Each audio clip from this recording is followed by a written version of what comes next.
An absolutely furious Governor Pritzker just held a press conference where he went scorched earth on the White House. He's accusing Donald Trump of an illegal and unconstitutional plot to invade his city with troops for purely political reasons. Let's watch the full clip and then I'll give you my thoughts at the end. Afternoon. I want to speak plainly about the moment that we are in and the actual crisis, not the manufactured one, that we are facing in this city and as a state and as a country. If it sounds to you like I am alarmist, that is because I am ringing an alarm, one that I hope every person listening will heed, both here in Illinois and across the country. Over the weekend, we learned from the media that Donald Trump has been planning for quite a while now to deploy armed military personnel to the streets of Chicago. This is exactly the type of overreach that our country's founders warned against.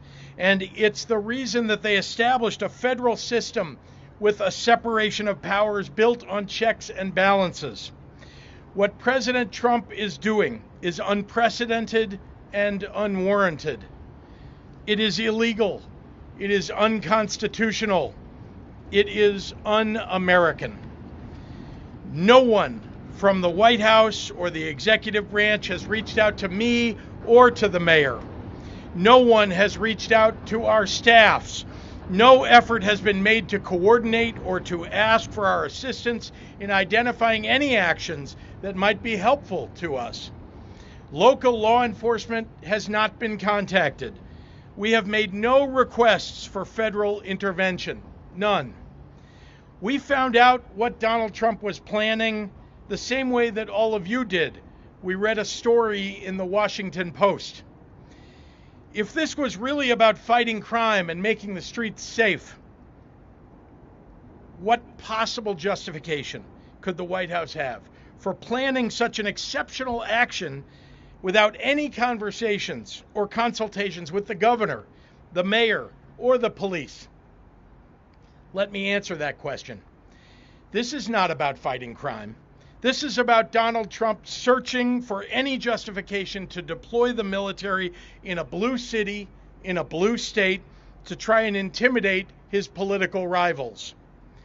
This is about the President of the United States and his complicit lackey, Stephen Miller, searching for ways to lay the groundwork to circumvent our democracy, militarize our cities, and end elections.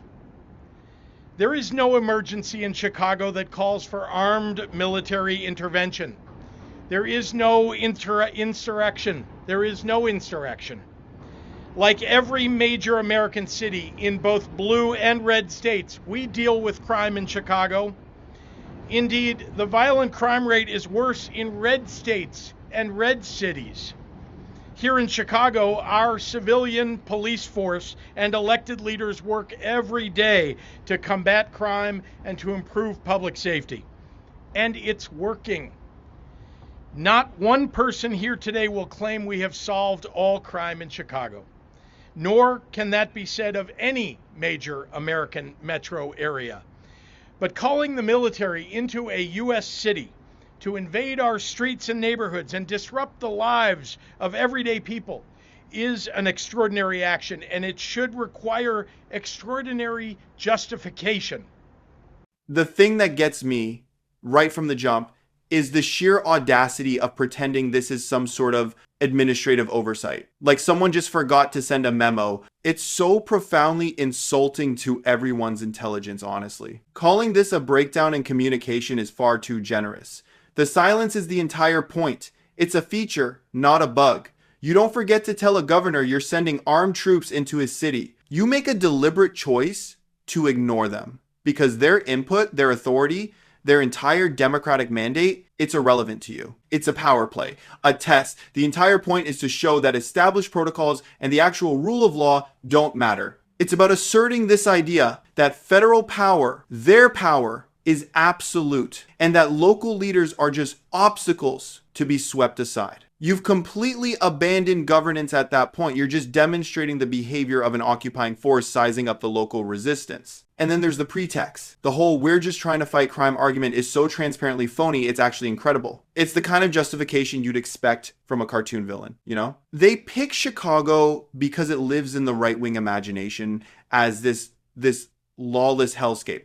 It's a dog whistle. It's a political prop. It has absolutely nothing to do with actually making people safer. Because if it did, the data just doesn't support the action. Pritzker lays it out right there. The hypocrisy is staggering. There are cities and states with far worse problems that never get a whisper of this kind of attention because they vote the right way. This is about creating a problem, manufacturing a crisis so you can ride in with your pre-planned authoritarian solution. The fake concern is the most grotesque part of it all. They're not trying to help the people of Illinois. They're using them as pawns in a sick political game to justify bringing in the military against American citizens. It's utterly cynical. And that's when you get to the real heart of it, the bit that actually makes your stomach turn. This is bigger than Chicago. This is bigger than Pritzker. This is a trial balloon. You don't just wake up one day and decide to subvert democracy. You practice. You do little test runs. You see what the legal challenges are. You gauge the public reaction.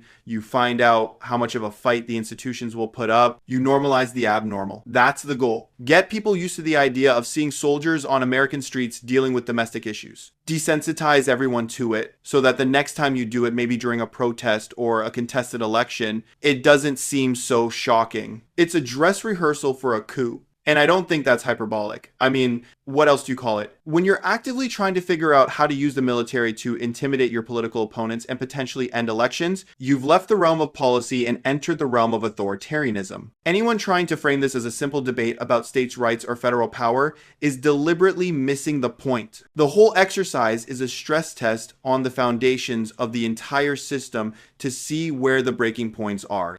It's an attempt to see if you can get away with ending arguments with force, and that is a genuinely terrifying thought. Let me know your thoughts in the comments. While you're down there, hit the like button and subscribe. I appreciate you guys, and I'll see you in the next one.